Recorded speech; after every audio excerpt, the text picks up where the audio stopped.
Amis de la masse, bonjour, bienvenue sur la chaîne du Doc et dans cette vidéo on va parler d'un sujet, comme vous l'aurez compris dans le titre, celui de la gynécomastie. C'est le fait tout simplement d'avoir des seins qui vont pousser chez les hommes, bien sûr chez les hommes, pas chez les femmes, parce qu'en général, premièrement les femmes ne se plaignent pas de ça et deuxièmement c'est plutôt normal. Avant de commencer la vidéo, n'oubliez pas le plus important, le pouce bleu. Vous commencez à le savoir, ça permet d'augmenter la prise de muscle, mais ça permet également de faire disparaître complètement les glandes mammaires chez les hommes, alors que chez les femmes, c'est un effet totalement paradoxal. Ça permet au contraire de stimuler la pousse. Honnêtement, je ne sais pas comment c'est possible. Et puis d'ailleurs, il faudra me croire sur parole parce que ça n'a pas encore été prouvé par la science. Mais en tout cas, je pense que ça vaut le coup d'essayer. Bref, dans cette vidéo, on va parler de gynécomastie générique.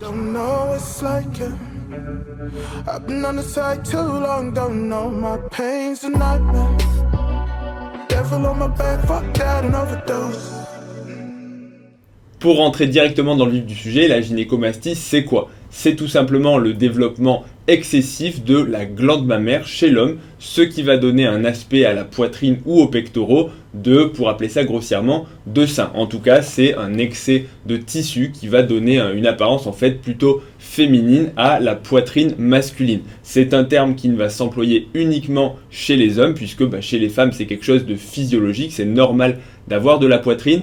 Alors que chez l'homme, il y a effectivement un tissu glandulaire, je vais le détailler juste après, mais qui n'est pas censé être hypertrophié et qui est censé être quasiment atrophique ou en tout cas minime pour être relativement plaqué à la peau et aux muscles et ne doit pas donner de relief. La gynécomastie, ça se traduit soit par l'existence d'une boule qu'on peut palper sous le téton, soit tout simplement de façon assez visuelle si la gynécomastie est plus développée, par cet aspect qui va justement donner un aspect un peu surélevé au niveau du mamelon et donc un aspect de boule qui va véritablement se voir depuis l'extérieur. Pour le rappeler brièvement, la poitrine est composée de plusieurs tissus. Premièrement, c'est du muscle, le grand pectoral qui est collé au tissu osseux. Deuxièmement, c'est du tissu adipeux, donc de la graisse qui va être plus ou moins abondant selon le taux de masse grasse des gens. Et troisièmement, c'est du tissu glandulaire qui va être stimulé pour le coup par des hormones avant d'être recouvert par la peau. Donc en fonction de la prépondérance de ces trois composants, la graisse, le tissu hormonal, le muscle, et bien la poitrine aura un aspect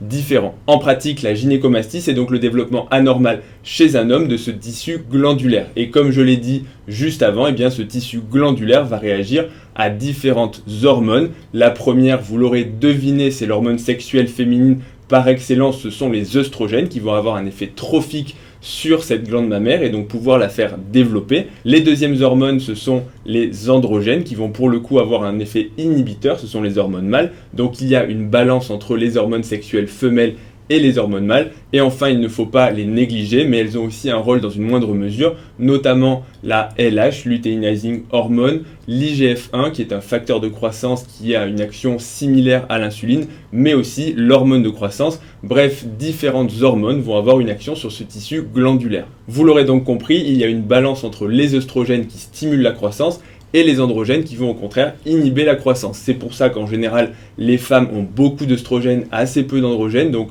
la croissance des seins est relativement stimulée. Chez les hommes, c'est l'inverse, beaucoup d'androgènes, assez peu d'œstrogènes. On a quand même des œstrogènes, mais la balance est nettement en faveur des androgènes et donc la pousse des seins et le développement de ce tissu glandulaire est fortement inhibé. Maintenant, dans certaines situations, cette balance peut être déséquilibrée, soit par un excès d'œstrogènes, soit par un déficit en androgènes. Les déficits en androgènes, ça va être certaines maladies, ce qu'on appelle les hypogonadismes, où la testostérone et les androgènes sont déficitaires, sont produits de façon trop faible.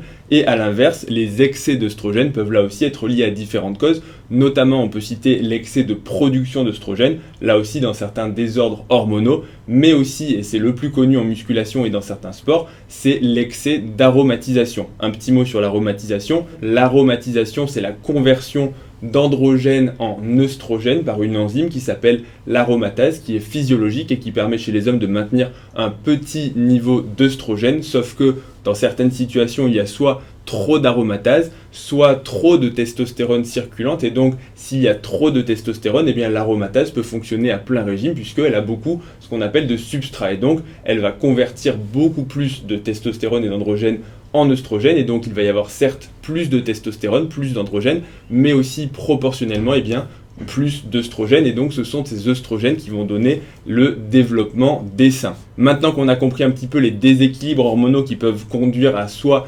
l'augmentation des œstrogènes, soit à la diminution des androgènes, quelles sont en pratique les différentes causes? Premièrement, ce sont certaines périodes de la vie, notamment la puberté, où le système hormonal n'est pas encore complètement mature, et de très nombreux garçons, de très nombreux jeunes hommes vont développer une petite gynécomastie qui le plus souvent va régresser. Deuxième période, c'est quand on vieillit, puisque les niveaux d'androgènes vont commencer à baisser, alors que l'aromatisation continue de se faire à plein régime, voire même potentiellement un petit peu plus fort, et donc il y a plus d'œstrogènes et moins d'androgènes. Maintenant, indépendamment de ces périodes de vie, il y a l'obésité, tout simplement parce que dans le tissu adipeux et dans la graisse, il y a de l'aromatase, qui est donc cette enzyme qui permet de convertir la testostérone en œstrogène, et donc plus vous êtes gras, plus vous avez du tissu adipeux, et plus vous allez convertir votre testostérone en œstrogène.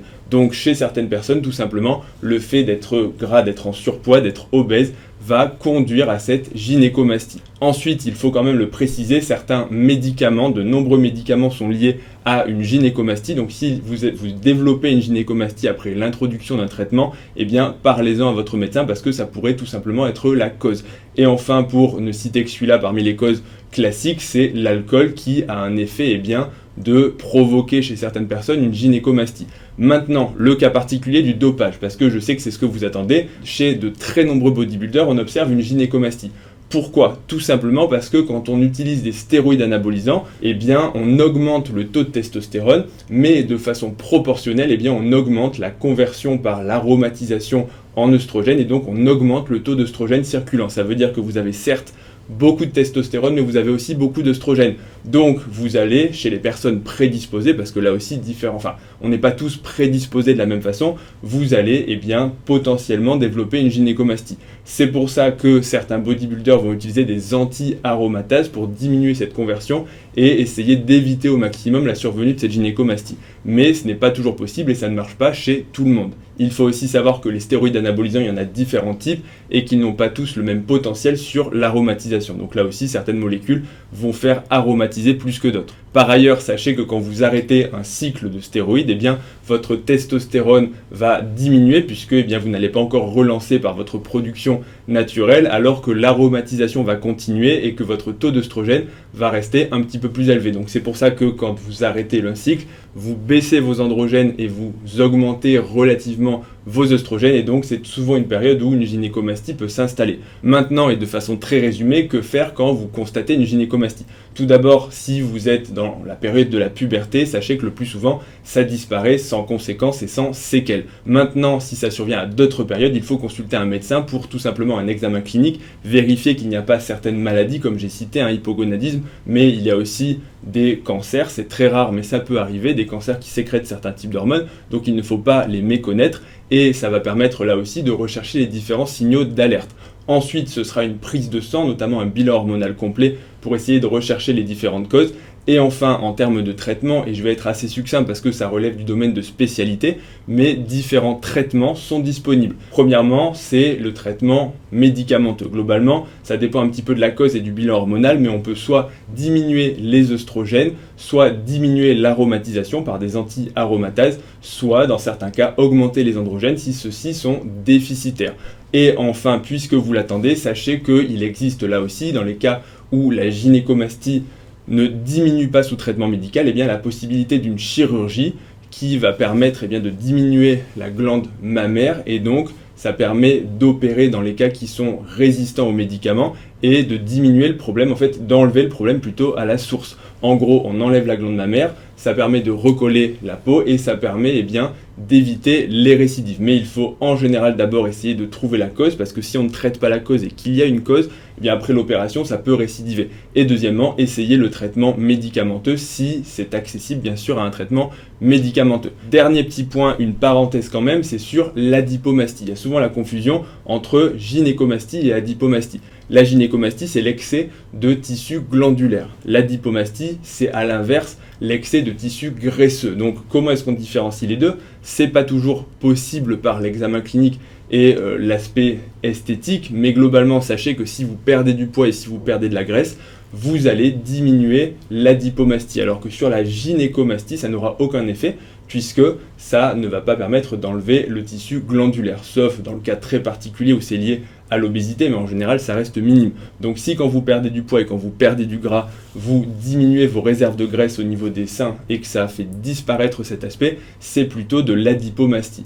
Mais voilà, c'est la petite distinction entre les deux et c'est une question qui est souvent posée. Donc j'espère que cette petite vidéo sur la gynécomastie vous aura éclairé et aura apporté quelques petites informations. Comme toujours, vous pouvez mettre un pouce bleu, vous abonner à la chaîne pour ne rien rater des prochaines vidéos et me retrouver également sur Instagram, ledoc.pm pour des vidéos sur le sport et la santé d'1 minute. Et je vous dis à bientôt pour la prochaine vidéo. Salut à tous.